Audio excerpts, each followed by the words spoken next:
scholars. I am Wanda Nelson. This is my topical sermon entitled Decrease to Increase. My topic is fasting. In a week and a half, Lent will begin on March 6th. Many Christians, including myself, will fast. Fasting is a tool provided by God for the body of Christ to use. In Matthew 6:16, it says, when you fast, not if you fast. It's not a choice, it's an expectation that Christians will fast. Fasting is not about starving. Fasting is about sacrifice. It's about decreasing our personal desires to be put in a place where God will hear us and use us as a vessel to demonstrate God's love to the world. I'd like to walk through a couple of examples of fasting. The first example is in Isaiah chapter 58, verses 6 through 9. I will be reading from the New King James Version. Is this not the fast that I have chosen? To loose the bonds of wickedness, to undo the heavy burdens, to let the oppressed go free, and that you break every yoke? Is it not to share your bread with the hungry, and that you bring to your house the poor who are cast out? When you see the naked, that you cover him, and not hide yourself from your own flesh. Then your light shall break forth like the morning, your healing shall spring forth speedily, and your righteousness shall go before you.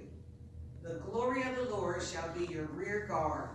Then you shall call, and the Lord will answer.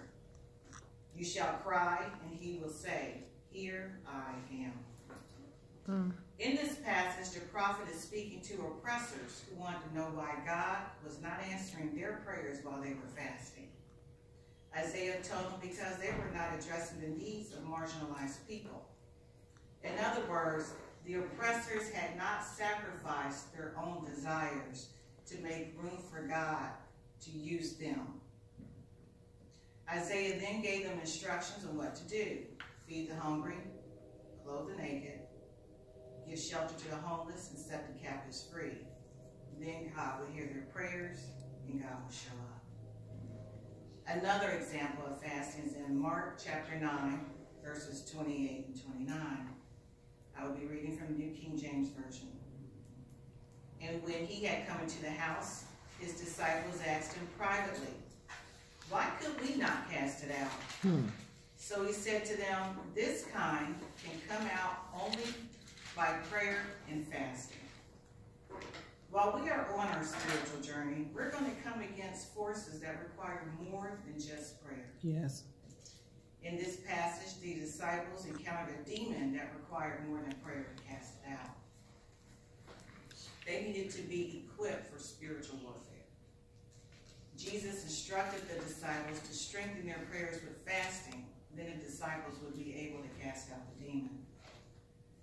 My last example is a personal one. Before I gave my life to Christ, I was asked by a woman on my job to participate in fasting during Lent. There were 3 of us that fasted for a few years. Each year, I gave up something different. It was my choice. The first year, I gave up beef because I love cheeseburgers. Another year, I gave up watching television. We did this for a few years until we all parted ways. I didn't realize the power of fasting while we were going through this. It was soon thereafter where I actually gave my life to Christ. Oh, wow.